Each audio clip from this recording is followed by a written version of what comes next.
Hello बच्चों, बटे आप कर रहे सी Gibbs free energy and change in Gibbs free energy. ठीक है, अज आप देखते हैं बटे effect of temperature on the spontaneity of a process.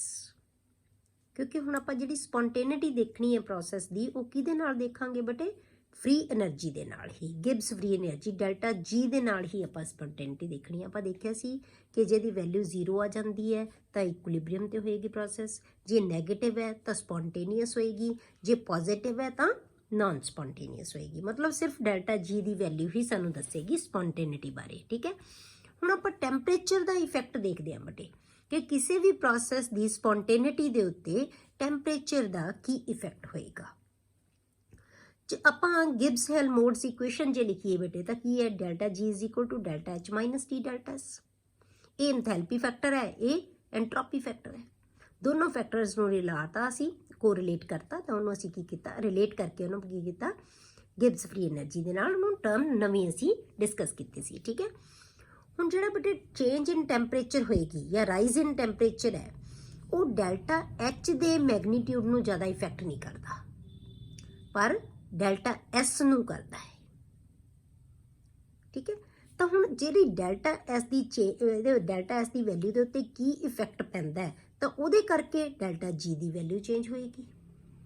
ठीक है, डेल्टा जी की वैल्यू चेंज होएगी। इहदा मतलब टैंपरेचर के चेंज होण नाल कोई स्पॉन्टेनियस प्रोसैस नॉन स्पॉन्टेनियस बन सकती है या कोई नॉन स्पॉन्टेनियस प्रोसैस स्पॉन्टेनियस बन सकती है जे आप टैंपरेचर नूं चेंज करते हैं। ठीक है, तो हुण आपां दोनों तरह दी प्रोसैसिस वास्ते टैंपरेचर का इफेक्ट पढ़ांगे, एंडोथर्मिक प्रोसैस वास्ते भी ते एक्सोथर्मिक वास्ते भी। ठीक है, पहलां आपां लैंदे हां एंडोथर्मिक प्रोसैस।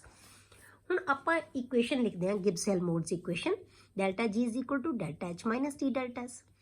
हुण असीं एंडोथर्मिक प्रोसैस लईए तां मतलब डेल्टा एच की है बेटे पॉजिटिव, ये अपोजिंग फैक्टर है। ठीक है, स्पॉन्टेनिटी लिए ये अपोजिंग फैक्टर हो गया क्योंकि डेल्टा एच की वैल्यू पॉजिटिव आ गई। एंडोथर्मिक वास्ते हमेशा डेल्टा एच की वैल्यू पॉजिटिव होंदी है माइनस टी डेल्टा एस। हुण जो प्रोसैस दे विच टैंपरेचर वध रहा है तो उहदी एंट्रोपी भी वधेगी तो यह भी पॉजिटिव हो गया। इहदा मतलब दोनों चीज़ां की हो गई बेटे पॉजिटिव। तो जे दोनों चीज़ां पॉजिटिव है, ये वैल्यू भी पॉजिटिव है, ये वैल्यू भी पॉजिटिव है, ये असीं इहनूं माइनस कर देना है तो फिर डेल्टा जी नैगेटिव कदों आएगा बेटे जे आ वाली वैल्यू ज़्यादा होएगी as compare to delta H. If T delta S is greater than delta H. Clear हो गया, उदों ये प्रोसैस है जी की आ जाएगी स्पॉन्टेनियस। क्यों? क्योंकि डेल्टा जी की वैल्यू नैगेटिव होएगी। हुण ये वैल्यू किवें ज़्यादा हो सकती है बेटे जे आपां टैंपरेचर नूं वधा दांगे। ठीक है, तो इसका मतलब जे कोई प्रोसैस लो टैंपरेचर के उत्ते नॉन स्पॉन्टेनियस होवे तो असीं उहदे टैंपरेचर नूं इनक्रीज करके बेटे उन्होंने स्पॉन्टेनियस बना सकते हैं। क्यों? क्योंकि जदों असीं टी की वैल्यू वधा दांगे टैंपरेचर वधा दांगे तो ये वैल्यू वध जाएगी। जदों ये वैल्यू वधेगी तो फिर की है ये वैल्यू नैगेटिव हो जाएगी। जे ये घट वैल्यू होने नाल जे पॉजिटिव आती सी या 0 आती सी तो फिर इनू वधाउण नाल वैल्यू नैगेटिव की हो जाएगी इनक्रीज हो जाएगी। तो प्रोसैस है जी हाई टैंपरेचर के उत्ते होगी हो सकती है स्पॉन्टेनियस हो सकती है। क्लियर? हुण आपां एक्सोथर्मिक रिएक्शन दे लई रखते हैं द इफेक्ट। एक्सोथर्मिक रिएक्शन वास्ते हेल्मोल्ट्ज़ गिब्स हेल्मोल्ट्ज़ इक्वेशन लिखीए जी आपां डेल्टा एच एक्सोथर्मिक लई नैगेटिव हुंदा सानूं पता है, पर जे एनर्जी रिवॉल्व हो रही है तो इसका मतलब की है डेल्टा एस भी नैगेटिव है। जे एनर्जी किसी चीज़ की घट रही है ना बेटे, ठीक है, जे घट रही है तो इसका मतलब की है जे आपां पानी नूं बर्फ बना रहे हैं तो इसका मतलब उसकी एंट्रोपी भी घट रही है, वो भी नैगेटिव होगी। टैंपरेचर भी हीट भी जी है घट गई तो एंट्रोपी भी घट गई, दोनों चीज़ां नैगेटिव हो गई। हुण बेटे किहड़ी जिहड़े किस कंडीशन दे विच डेल्टा जी की वैल्यू नैगेटिव होएगी। हुण ये नैगेटिव है, इत्थों असीं नैगेटिव करने, नैगेटिव नैगेटिव की हो जाएगा बेटे पॉजिटिव। ये पॉजिटिव वैल्यू बन जाएगी, सारी फिगर की हो जाएगी पॉजिटिव। ये की है नैगेटिव। हुण कदों डेल्टा जी की वैल्यू नैगेटिव आएगी जदों डेल्टा एच की वैल्यू ज़्यादा होएगी as compare to T delta S. क्योंकि हुण ये पॉजिटिव वैल्यू बन गई सारी, ये वैल्यू नैगेटिव है तो डेल्टा जी नैगेटिव कौन होना है जदों नैगेटिव की वैल्यू ज़्यादा होएगी। डेल्टा एच जदों ज़्यादा होएगा टी डेल्टा एस नालों उदों डेल्टा जी की वैल्यू ਨੈਗੇਟਿਵ ਹੋਏਗੀ, ਉਦੋਂ ਪ੍ਰੋਸੈਸ ਸਪੌਂਟੇਨੀਅਸ ਹੋਏਗੀ। ਕਲੀਅਰ। ਹੁਣ ਜੇ ਕੋਈ ਪ੍ਰੋਸੈਸ ਇਹਦੀ ਵੈਲਿਊ ਕਦੋਂ ਜ਼ਿਆਦਾ ਹੋਏਗੀ ਬੇਟੇ, ਘਟਦੀ ਵੱਧਦੀ ਕਦੋਂ ਹੈ, ਟੈਂਪਰੇਚਰ ਨਾਲ ਅਸੀਂ ਇਫੈਕਟ ਕਰ ਸਕਦੇ। ਜੇ ਕੋਈ ਪ੍ਰੋਸੈਸ ਬੇਟੇ ਲੋ ਟੈਂਪਰੇਚਰ ਦੇ ਉੱਤੇ, ਜੇ ਕੋਈ ਵੀ ਪ੍ਰੋਸੈਸ ਲੈਣੀ ਹੈ ਜਿਹੜੀ ਉਹ ਲੋ ਟੈਂਪਰੇਚਰ ਦੇ ਉੱਤੇ, ਤਾਂ ਉਹ ਕੀ ਹੋਏਗੀ ਬੇਟੇ, ਸਪੌਂਟੇਨੀਅਸ ਹੋ ਸਕਦੀ ਹੈ। ਜੇ ਕੋਈ ਪ੍ਰੋਸੈਸ ਲੋ ਟੈਂਪਰੇਚਰ ਤੇ ਸਪੌਂਟੇਨੀਅਸ ਹੈ ਕਿਉਂਕਿ ਇਹਦੀ ਵੈਲਿਊ ਅਸੀਂ ਘੱਟ ਰੱਖਣੀ ਹੈ, ਕਿਉਂਕਿ ਤਾਂ ਕਿ ਇਹਦੀ ਵੈਲਿਊ ਜ਼ਿਆਦਾ ਹੋਵੇ। ਜੇ ਲੋ ਟੈਂਪਰੇਚਰ ਤੇ ਸਪੌਂਟੇਨੀਅਸ ਹੈ ਤਾਂ ਜੇ ਅਸੀਂ ਟੈਂਪਰੇਚਰ ਨੂੰ ਵਧਾ ਦਾਂਗੇ ਨਾ ਬੇਟੇ, ਤਾਂ ਉਹ ਕੀ ਹੈ, ਪ੍ਰੋਸੈਸ ਨਾਨ ਸਪੌਂਟੇਨੀਅਸ ਬਣ ਸਕਦੀ ਹੈ। ਤਾਂ ਇਹਦਾ ਮਤਲਬ ਹਾਈ ਟੈਂਪਰੇਚਰ ਤੇ ਜਿਹੜੀ ਪ੍ਰੋਸੈਸ ਨਾਨ ਸਪੌਂਟੇਨੀਅਸ ਹੋਏਗੀ ਉਹ ਲੋ ਟੈਂਪਰੇਚਰ ਦੇ ਉੱਤੇ ਸਪੌਂਟੇਨੀਅਸ ਹੋ ਸਕਦੀ ਹੈ। ਕਲੀਅਰ ਹੋ ਗਿਆ। ਜਾਂ ਕਹਿ ਲਓ ਜੇ ਲੋ ਟੈਂਪਰੇਚਰ ਦੇ ਉੱਤੇ ਪ੍ਰੋਸੈਸ ਸਪੌਂਟੇਨੀਅਸ ਹੈ ਤਾਂ ਉਹ ਹਾਈ ਟੈਂਪਰੇਚਰ ਦੇ ਉੱਤੇ ਨਾਨ ਸਪੌਂਟੇਨੀਅਸ ਹੋ ਸਕਦੀ ਹੈ। ਕਲੀਅਰ। ਇਹ ਇਫੈਕਟ ਹੈ ਬੇਟੇ ਟੈਂਪਰੇਚਰ ਦਾ ਔਨ ਦਾ ਸਪੌਂਟੇਨਿਟੀ ਆਫ ਰਿਐਕਸ਼ਨ। ਹੁਣ ਆਪਾਂ ਲੈਂਦੇ ਹਾਂ ਬੇਟੇ free energy and useful work. ਜਿਹੜੀ ਫ੍ਰੀ ਐਨਰਜੀ ਹੈ ਨਾ ਬੇਟੇ, ਉਹ ਸਾਨੂੰ ਕੀ ਹੈ, ਯੂਜ਼ਫੁਲ ਵਰਕ ਦਿੰਦੀ ਹੈ। ਆਪਾਂ ਪਹਿਲਾਂ ਵੀ ਪੜ੍ਹਿਆ ਹੈ ਕਿ ਜਿੰਨਾ ਯੂਜ਼ਫੁਲ ਵਰਕ ਹੋਏਗਾ ਉਹ ਸਾਨੂੰ ਫ੍ਰੀ ਐਨਰਜੀ ਦੱਸੇਗੀ। According to first law of thermodynamics, ਜੇ ਹੁਣ ਆਪਾਂ ਫਸਟ ਲਾਅ ਤੋਂ ਲੱਗਦੇ ਹਾਂ, ਅਸੀਂ ਕਹਿੰਦੇ ਹਾਂ Q = ΔU + W। ਇਹ ਆਪਾਂ ਫਸਟ ਲਾਅ ਦੇ ਵਿੱਚ ਪੜ੍ਹਿਆ ਸੀ। ਠੀਕ ਹੈ। ਹੁਣ ਜਿਹੜਾ ਵਰਕ ਹੈ ਬੇਟੇ, ਕਿਉਂਕਿ ਅਸੀਂ ਵਰਕ ਕੱਢਣਾ ਹੈ ਨਾ, ਇਸ ਕਰਕੇ ਸਾਨੂੰ ਫਸਟ ਲਾਅ ਲਾਉਣਾ ਪਏਗਾ, ਕਿਉਂਕਿ ਅਸੀਂ ਯੂਜ਼ਫੁਲ ਵਰਕ ਕੈਲਕੂਲੇਟ ਕਰਨਾ ਹੈ। ਤੇ ਵਰਕ ਕਿੱਥੇ ਅਸੀਂ ਲਾਉਂਦੇ ਹਾਂ, ਫਸਟ ਲਾਅ ਦੇ ਵਿੱਚ ਲਾਇਆ ਸੀ। ਤਾਂ W ਹੈ ਬੇਟੇ ਜਿਹੜਾ, ਉਹ ਦੋ ਤਰ੍ਹਾਂ ਦਾ ਹੁੰਦਾ ਹੈ। ਇੱਕ ਐਕਸਪੈਂਸ਼ਨ ਵਰਕ, ਜਿਹੜਾ ਕਿ ਵੋਲਿਊਮ ਨੂੰ ਵਧਾਉਣ ਵਾਸਤੇ ਸਿਸਟਮ ਯੂਜ਼ ਕਰੇਗਾ ਕੰਮ ਜਿਹੜਾ ਉਹਨੂੰ ਕਰਨਾ ਪੈਣਾ ਹੈ। ਠੀਕ ਹੈ। ਦੂਜਾ ਵਰਕ ਬੇਟੇ ਹੋਏਗਾ ਨਾਨ ਐਕਸਪੈਂਸ਼ਨ ਵਰਕ। ਠੀਕ ਹੈ। Work include two type of work. Expansion work ਜਿਹਦੇ ਨਾਲ ਵੋਲਿਊਮ ਦੇ ਵਿੱਚ ਚੇਂਜ ਹੋਣੀ ਹੈ, ਪਿਸਟਨ ਮੂਵ ਕਰੇਗਾ ਉੱਪਰ ਨੂੰ ਜਾਂ ਨੀਚੇ ਨੂੰ। ਠੀਕ ਹੈ। ਤਾਂ ਉਹਨੂੰ ਅਸੀਂ ਕਾਹਦੇ ਨਾਲ ਲਿਖਦੇ ਹਾਂ ਬੇਟੇ, P∆V ਦੇ ਨਾਲ। ਇਹ ਐਕਸਪੈਂਸ਼ਨ ਵਰਕ ਹੋ ਗਿਆ। ਐਂਡ ਨਾਨ ਐਕਸਪੈਂਸ਼ਨ ਵਰਕ, ਉਹ ਨਾਨ ਐਕਸਪੈਂਸ਼ਨ ਵਰਕ ਨੂੰ ਅਸੀਂ ਕਹਿੰਦੇ ਹਾਂ ਯੂਜ਼ਫੁਲ ਵਰਕ। ਠੀਕ ਹੈ। ਕੀ ਹੈ, ਯੂਜ਼ਫੁਲ ਵਰਕ। ਤਾਂ ਹੁਣ ਆਪਾਂ ਕਹਿੰਦੇ Q = ΔU। ਠੀਕ ਹੈ। ਪਲੱਸ W ਦੋ ਤਰ੍ਹਾਂ ਦਾ ਲਿਖ ਦਿਓ, W expansion + W non expansion. Expansion ਨੂੰ ਅਸੀਂ ਕੀ ਲਿਖਦੇ ਹਾਂ ਬੇਟੇ, P∆V। ΔU + P∆V + W non expansion.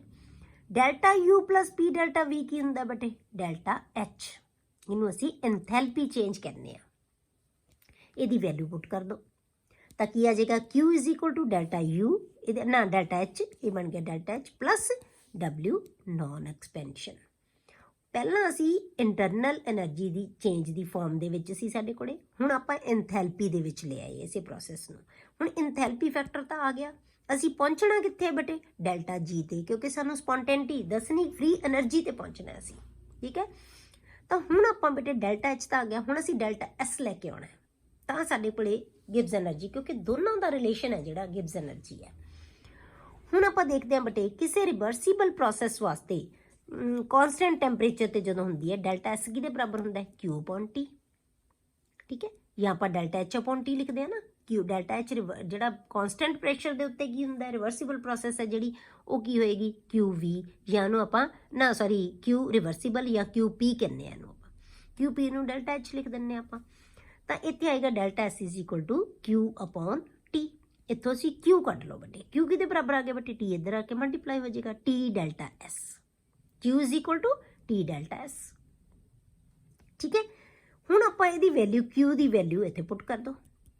Q ਕਿਹਦੇ ਬਰਾਬਰ ਹੈ, T∆S ਦੇ, ਇੱਥੇ T∆S ਪੁੱਟ ਕਰੋ ਤਾਂ ਕੀ ਬਣ ਗਈ equation, T∆S = ΔH + W non expansion. ਇਹਨੂੰ ਅਸੀਂ ਰੀਅਰੇਂਜ ਕਰ ਲਈਏ, ΔH ਇੱਧਰ ਲਿਆ ਕੇ ਮਾਈਨਸ ਕਰ ਦਈਏ, T∆S = ਉੱਧਰ ਜਾ ਕੇ ਕੀ ਹੋ ਜਾਏਗਾ, ਮਾਈਨਸ ਹੋ ਜਾਏਗਾ, -W non expansion.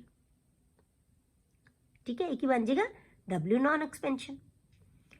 ΔG = ΔH - T∆H ਕਿਹਨੂੰ ਕਹਿ ਦਿੰਦੇ ਆ ਬੇਟੇ, ΔG। ΔG = -W non expansion. ਇਹੀ ਆਪਾਂ ਕਿਹਾ ਸੀ ਕਿ ΔG ਹੈ ਨਾ ਬੇਟੇ ਜਿਹੜਾ, ਉਹ ਯੂਜ਼ਫੁਲ ਵਰਕ ਦੇ ਬਰਾਬਰ ਹੁੰਦਾ ਹੈ, -ΔU। ਹੁਣ ਮਾਈਨਸ ਇਹ ਨਹੀਂ ਹੁੰਦਾ, ਮਾਈਨਸ ਕੀ ਹੈ ਬੇਟੇ, ΔG। -ΔG = W non expansion. Work है जिहड़ा नॉन एक्सपेंशन वर्क जिहड़ा हो रहा है, यूजफुल वर्क जिहड़ा हो रहा है बेटे, वो किहदे बराबर होएगा? डेल्टा जी दे, डेल्टा जी दी नैगेटिव वैल्यू दे बराबर, minus delta G is equal to W non expansion. The decrease in free energy of a system, free energy जिन्नी घट रही है सिस्टम दी, is the measure of maximum useful work done by the system. जिन्नी इहदी energy दे विच negative value होएगी उन्ना उहदा वर्क होएगा, यूजफुल वर्क होएगा उस सिस्टम दा। जिन्नी इहदी वैल्यू नैगेटिव होएगी, जिन्नी नैगेटिव ज़्यादा होएगी उन्ना यूजफुल वर्क इहदा ज़्यादा होएगा। क्लियर? हुण बेटे आपां इहनूं गिब्स एनर्जी नूं इक्विलिब्रियम कॉन्सटेंट दे नाल रिलेट करते हैं। Gibbs energy change and equilibrium constant, ਇਹਦੇ ਨਾਲ ਆਪਾਂ ਇਹਨੂੰ ਰਿਲੇਟ ਕਰਾਂਗੇ। When the reaction is in the state of equilibrium, equilibrium ਦੇ ਵਿੱਚ ਕੀ ਹੈ? ਜਦੋਂ ਇੱਕ ਰਿਐਕਸ਼ਨ ਦੋਨੋਂ ਡਾਇਰੈਕਸ਼ਨ ਦੇ ਵਿੱਚ ਜਾ ਸਕਦਾ ਹੋਵੇ ਤਾਂ ਉਹਨੂੰ ਅਸੀਂ ਇਕੁਇਲਿਬਰੀਅਮ ਕਹਿੰਦੇ ਹਾਂ। ਜਦੋਂ ਵਾਟਰ ਦੇ ਵੈਪਰਸ ਵੀ ਬਣੀ ਜਾਣ ਤੇ ਨਾਲ ਨਾਲ ਵੈਪਰ ਦੇ ਕੰਡੈਂਸ ਵੀ ਹੋਈ ਜਾਣ, ਪਾਣੀ ਦੇ ਵਿੱਚ ਵੀ ਕਨਵਰਟ ਹੋਏ। ਜਦੋਂ ਆਪਾਂ ਗਰਮ ਪਾਣੀ ਕਰਦੇ ਹਾਂ ਉਹਦੇ ਉੱਪਰ ਆਪਾਂ ਲਿਡ ਰੱਖ ਦਿੰਦੇ ਹਾਂ, ਢੱਕਣ ਰੱਖ ਦਿੰਦੇ ਹਾਂ, ਤਾਂ ਕੀ ਹੈ? ਵੈਪਰਸ ਇਵੈਪੋਰੇਟ ਨਹੀਂ ਹੋ ਸਕਦੇ, ਉਹ ਨਾਲ ਦੀ ਨਾਲ ਕੰਡੈਂਸ ਵੀ ਹੋਈ ਜਾਂਦੇ ਆ, ਤਾਂ ਇਕੁਇਲਿਬਰੀਅਮ ਅਟੇਨ ਹੋ ਸਕਦਾ ਉਹਨਾਂ ਦੇ ਵਿੱਚ। ਉਹਨੂੰ ਅਸੀਂ ਇਕੁਇਲਿਬਰੀਅਮ ਸਟੇਟ ਕਹਿੰਦੇ ਹਾਂ। ਜਦੋਂ ਇਕੁਇਲਿਬਰੀਅਮ ਸਟੇਟ ਹੁੰਦੀ ਹੈ ਨਾ ਬੇਟੇ ਸਿਸਟਮ ਦੀ, ਉਦੋਂ ਡੈਲਟਾ ਜੀ ਦੀ ਵੈਲਿਊ 0 ਆ ਜਾਂਦੀ ਹੈ। ਠੀਕ ਹੈ, ਯੂਜ਼ਫੁਲ ਵਰਕ ਕੋਈ ਨਹੀਂ ਹੁੰਦਾ। ਠੀਕ ਹੈ, delta G is 0 in those reactions where equilibrium is yet to established. ਉਹ ਰਿਐਕਸ਼ਨ ਜਦੋਂ ਹਲੇ ਇਕੁਇਲਿਬਰੀਅਮ ਅਟੇਨ ਹੋਣਾ ਹੈ, ਅਸੀਂ ਪਾਣੀ ਗਰਮ ਕਰਨਾ ਰੱਖਤਾ, ਇਕੁਇਲਿਬਰੀਅਮ ਨਹੀਂ ਆਇਆ, ਪਾਣੀ ਭਾਫ ਬਣਾਈ ਜਾਏਗਾ। ਕਿਉਂ? ਕਿਉਂਕਿ ਹਲੇ ਭਾਫ, ਪਹਿਲਾਂ ਤਾਂ ਭਾਫ ਹੀ ਬਣੇਗੀ ਨਾ ਬੇਟੇ। ਜਦੋਂ ਬਹੁਤ ਜ਼ਿਆਦਾ ਬਣ ਗਈ ਫਿਰ ਉਹ ਉੱਪਰ ਟੱਚ ਹੋਏਗੀ, ਫਿਰ ਕੰਡੈਂਸ ਹੋਏਗੀ। ਪਹਿਲਾਂ ਤਾਂ ਰਿਐਕਸ਼ਨ ਚੱਲੇਗਾ ਨਾ, ਫਿਰ ਇਕੁਇਲਿਬਰੀਅਮ ਅਟੇਨ ਹੋਏਗਾ। ਜਦੋਂ ਹਲੇ ਕਿਸੇ ਰਿਐਕਸ਼ਨ ਦੇ ਵਿੱਚ ਇਕੁਇਲਿਬਰੀਅਮ ਹਲੇ ਅਟੇਨ ਨਹੀਂ ਹੋਇਆ, yet to established, the free energy change delta is related to delta G not. ਤਾਂ ਡੈਲਟਾ ਜੀ ਉਦੋਂ ਜਿੰਨੀ ਹੋਏਗੀ, ਫ੍ਰੀ એનર્ਜੀ ਚੇਂਜ ਜਿੰਨੀ ਹੋਏਗੀ, ਉਹਨੂੰ ਅਸੀਂ ਡੈਲਟਾ ਜੀ ਨਾਟ ਦੇ ਨਾਲ ਰਿਲੇਟ ਕਰਦੇ ਹਾਂ। ਡੈਲਟਾ ਜੀ ਨਾਟ ਕੀ ਹੈ? ਗਿਬਸ એનર્ਜੀ ਇਨ ਸਟੈਂਡਰਡ ਕੰਡੀਸ਼ਨਸ, ਇਹਦੇ ਨਾਲ ਅਸੀਂ ਰਿਲੇਟ ਕਰ ਦਿੰਦੇ ਹਾਂ। ਤਾਂ ਆਪਾਂ ਕੀ ਕਹਿੰਦੇ ਹਾਂ ਬੇਟੇ? Delta G is equal to delta G not plus R T natural log of Q. ਹੁਣ ਕਿਊ ਕੀ ਚੀਜ਼ ਹੈ ਬੇਟੇ? ਰਿਐਕਸ਼ਨ ਕੋਸ਼ੈਂਟ, ਯਾਨੀ ਕੰਸੈਂਟ੍ਰੇਸ਼ਨ ਕੋਸ਼ੈਂਟ ਕਹਿ ਦਿੰਦੇ ਹਾਂ, ਜਿਹੜੀ ਕਿ ਜਿਹੜੇ ਆਪਾਂ ਰਿਐਕਟੈਂਟ ਦੇ ਪ੍ਰੋਡਕਟਸ ਹੈ ਉਹਨਾਂ ਦੀਆਂ ਕੰਸੈਂਟ੍ਰੇਸ਼ਨਸ ਦੀ ਰੇਸ਼ੋ ਨੂੰ ਕਿਹਾ ਜਾਂਦਾ ਹੈ ਰਿਐਕਸ਼ਨ ਕੋਸ਼ੈਂਟ ਜਾਂ ਇਕੁਇਲਿਬਰੀਅਮ ਕਾਂਸਟੈਂਟ। ਕਲੀਅਰ? ਹੁਣ ਇਹਨੂੰ ਆਪਾਂ ਕਿਸੇ ਵੀ ਜਿਹੜੀ ਰੇਸ਼ੋ, ਜਿਹੜੀ ਕੰਸੈਂਟ੍ਰੇਸ਼ਨ ਟਰਮਸ ਦੀ ਰੇਸ਼ੋ ਕਿਸੇ ਵੀ ਟਾਈਮ ਤੇ ਹੋਵੇ ਰਿਐਕਸ਼ਨ ਦੇ, ਉਹਨੂੰ ਅਸੀਂ ਕਿਊ ਨਾਲ ਲਿਖ ਦਿੰਦੇ ਹਾਂ। ਪਰ ਜਦੋਂ ਇਕੁਇਲਿਬਰੀਅਮ ਅਟੇਨ ਹੋ ਜਾਂਦਾ ਬੇਟੇ, ਉਹਨੂੰ ਅਸੀਂ ਕਿਊ ਨਾਲ ਲਿਖ ਦਿੰਦੇ ਹਾਂ, ਨਾ ਸੌਰੀ ਕੇ ਨਾਲ ਲਿਖ ਦਿੰਦੇ ਹਾਂ। ਉਦੋਂ ਅਸੀਂ ਇਹਨੂੰ ਕੇ ਨਾਲ ਲਿਖ ਦਿੰਦੇ ਹਾਂ। ਕਲੀਅਰ ਹੋ ਗਿਆ? At equilibrium Q is equal to K। ਜਦੋਂ K ਦੇ ਬਰਾਬਰ ਹੋ ਗਿਆ, ਨਾਲ ਦੀ ਨਾਲ ਡੈਲਟਾ ਜੀ ਨੇ ਕੀ ਹੋ ਜਾਣਾ ਬੇਟੇ? 0। ਤਾਂ ਆਪਾਂ ਹੁਣੇ ਕਹਿ ਕੇ ਹਟਿਆ ਕਿ ਜਦੋਂ ਇਕੁਇਲਿਬਰੀਅਮ ਆ ਜਾਂਦਾ ਕਿਸੇ ਸਟੇਟ ਦੇ ਵਿੱਚ, ਉਹਦੀ ਡੈਲਟਾ ਜੀ ਦੀ ਵੈਲਿਊ 0 ਹੋ ਜਾਂਦੀ ਹੈ। ਹੁਣ ਆਪਾਂ ਇਹਦੀ ਵੈਲਿਊ ਦੇ ਵਿੱਚ ਇਕੁਇਲਿਬਰੀਅਮ ਜਦੋਂ ਆ ਗਿਆ ਫਿਰ ਵੈਲਿਊ ਪੁੱਟ ਕਰੀਏ ਤਾਂ ਡੈਲਟਾ ਜੀ ਕੀ ਹੋ ਗਿਆ? 0। Delta G not plus R T natural log of Q ਦੀ ਕੀ ਬਣ ਗਿਆ ਬੇਟੇ? K। ਠੀਕ ਹੈ, ਹੁਣ ਨੈਚੁਰਲ ਲੌਗ K ਨੂੰ ਜੇ ਅਸੀਂ ਲੌਗ ਬੇਸ E ਦੇ ਵਿੱਚ, ਲੌਗ ਬੇਸ 10 ਦੇ ਵਿੱਚ ਕਨਵਰਟ ਕਰਨਾ ਹੋਵੇ ਤਾਂ ਫਿਰ ਕੀ ਆ ਜਾਂਦਾ? Natural log K is equal to 2.303 log K। Log ਦੇ ਵਿੱਚ ਅਸੀਂ ਇਹਨੂੰ ਕਨਵਰਟ ਕਰਤਾ ਤਾਂ ਕੀ ਆ ਗਿਆ? Delta G not is equal to, ਉੱਧਰ ਜਾ ਕੇ ਟਰਮਸ ਕੀ ਹੋ ਜਾਣਗੀਆਂ? Negative, minus R T natural log K, ਜਾਂ delta G is equal to minus 2.303 R T log K। ਇਹ ਇਕੁਇਲਿਬਰੀਅਮ ਦੇ ਨਾਲ ਬੇਟੇ ਆਪਾਂ ਇਹਨੂੰ ਰਿਲੇਟ ਕਰ ਸਕਦੇ ਹਾਂ। ਕਲੀਅਰ? ਹੁਣ ਬੇਟੇ ਥਰਡ ਲਾ ਆਫ ਥਰਮੋਡਾਇਨੈਮਿਕਸ। ਹੁਣ ਥਰਡ ਲਾ ਸਾਨੂੰ ਕੀ ਕਹਿੰਦਾ?